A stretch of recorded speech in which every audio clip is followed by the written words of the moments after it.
as a kid, he wouldn't allow us in the dressing room or back there. He would sort of leave us. Right. This is the 70s, because we'll talk about right. JJ in the 80s. Rip Hawk, Sweet Hansen. I worked with Rip some. Charlie Fulton was there. Right. Sandy Scott. Yeah, Sandy, and George. I wrestled Sandy a lot. He was a great teacher. We were sort of standing guard there, and the nurses come in. He'd say, these are my 2 sons, and he didn't make that 72 hours, and they didn't want us to go up to the ICU. Well, before the buyout, this was when we took over Mid-South Wrestling. Right. We inherited all their debt, which no one realized how much debt there was. I know Dave Meltzer in the Wrestling Observer. Meltzer hated my guts. He said, I think you were voted like the worst wrestling announcer in 3 years in a row or something like that. Yeah. Jim and I, he was at the Mid-Atlantic Wrestling Gathering, I guess, in Charlotte last year. And it was sort of at peace. I resented for the longest time. Jimmy was a mark, with the buying Mid-South Wrestling. He didn't do his due diligence, and all of a sudden that was our. But Rick was, they were conservative, and Rick had. Then all of a sudden, it's like you just opened him up to the chocolate factory and said, "Eat all you want." Right. Rick and Roddy and all of them would, if we were going to, let's say, Norfolk, Virginia, or Baltimore, and we were on TBS in the mornings, that 6:05 that night, right. They would say, "All right, we're going to be staying at the Marriott or the Omni, and the parties and this, and it was." And then Rick, for a while they rented a motorhome, and Don Kernodle was the driver. And it was a house of ill repute on wheels. In my mind, I remember going over the Cape Fear and the other engines sputtering. I remember a buzzer, saw a light, and I just, I was really, as my wife said, messed up. Rick would not. I could not see Rick not being around wrestling. Yeah, it was his life. Right. Johnny Valentine, he never wrestled again. No, he was in braces. He had we sent he and Bob Bruggers to Houston to a back surgery place, and they had metal rods put in their back.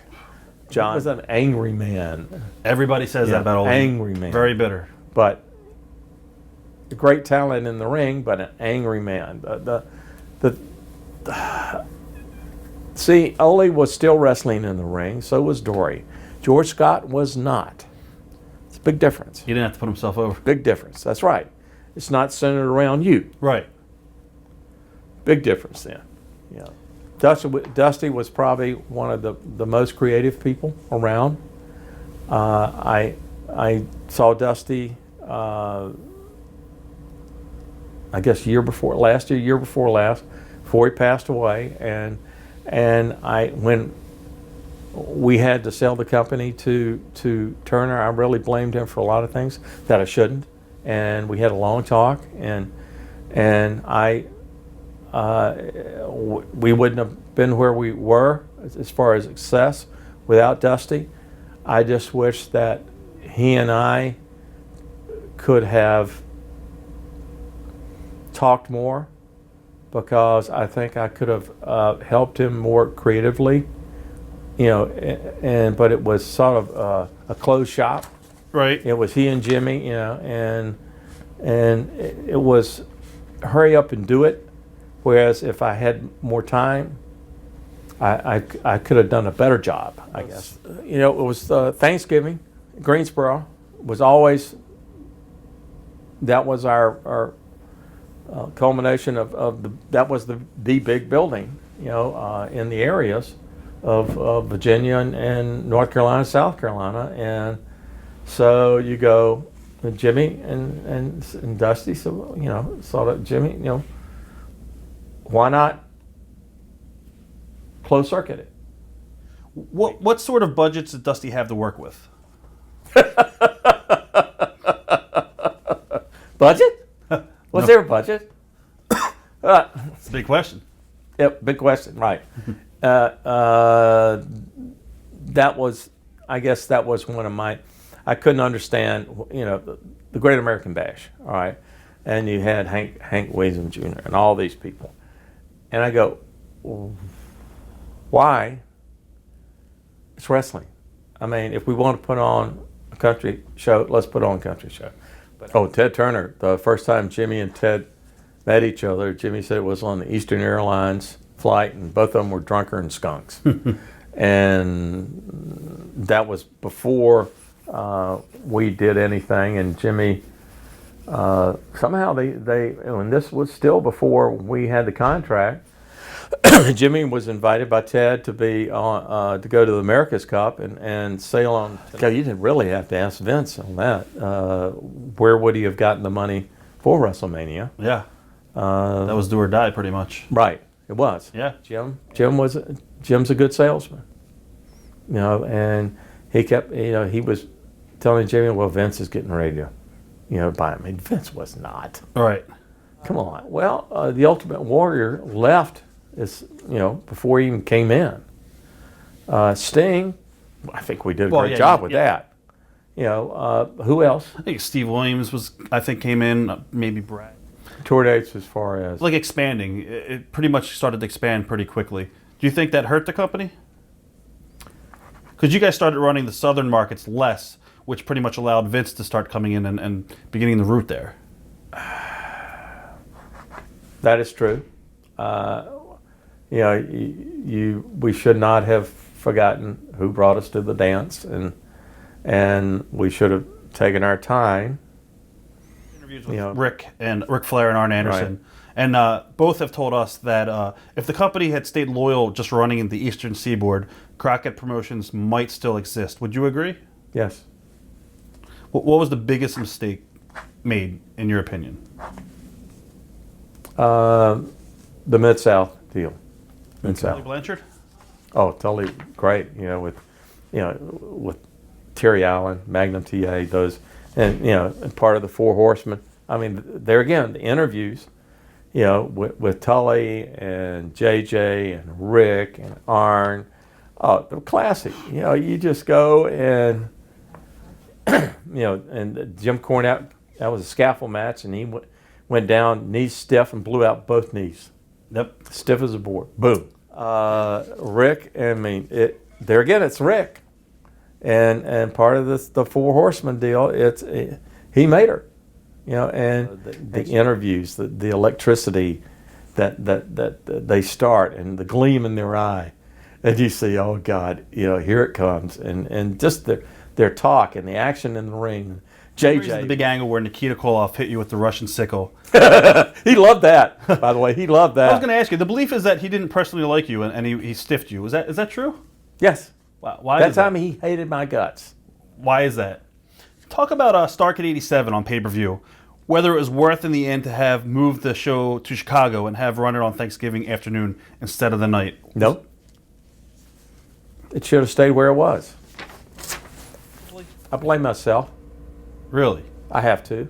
I saw it. I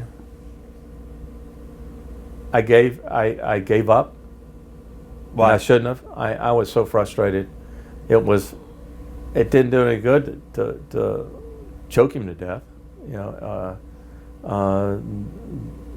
They were just. They would be Dusty and your brother. Yeah, and Snake Pit. That. I said, you've got to look at net. You got to look at net. I was told, from our family attorney, he said, you can't do that. Did you want to sell the company? No. They pulled the mother card on me. I was willing to take it to Chapter 11 if need be. Jim Herd? Jim Herd. Oh. First impressions of Jim? Out of his league? Yes.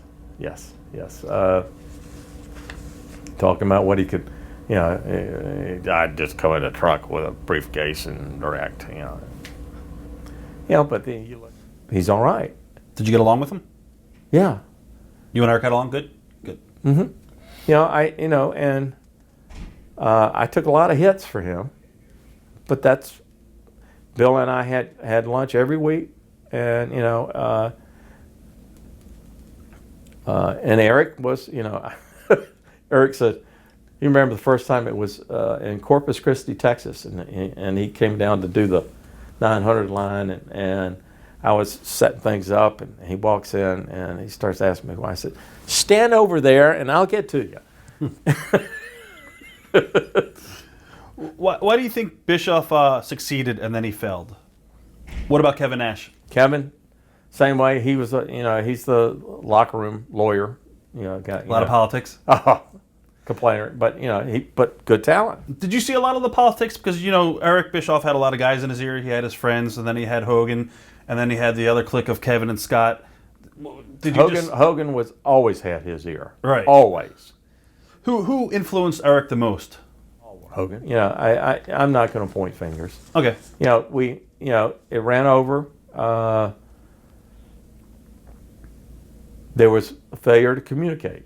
Let's put it that way. Was there a lot of heat on you guys, or? There was a lot of heat on everybody. Right. It was. You look at it was, everything was very secretive. All right, David, go buy an ambulance for $20,000, or we're going to blow a bus up or turn it over. Why do you think your brother Jim has never really attended any of the gatherings and has given really few interviews since leaving the business? Do you think that he feels the fans still blame him? He's embarrassed. Really? Have you guys mended fences? Yes. Okay, good. Life's too short. Exactly. I was just going to say that. Yeah. Especially over the wrestling business. And the people that try to stab me in the back at Turner. After years,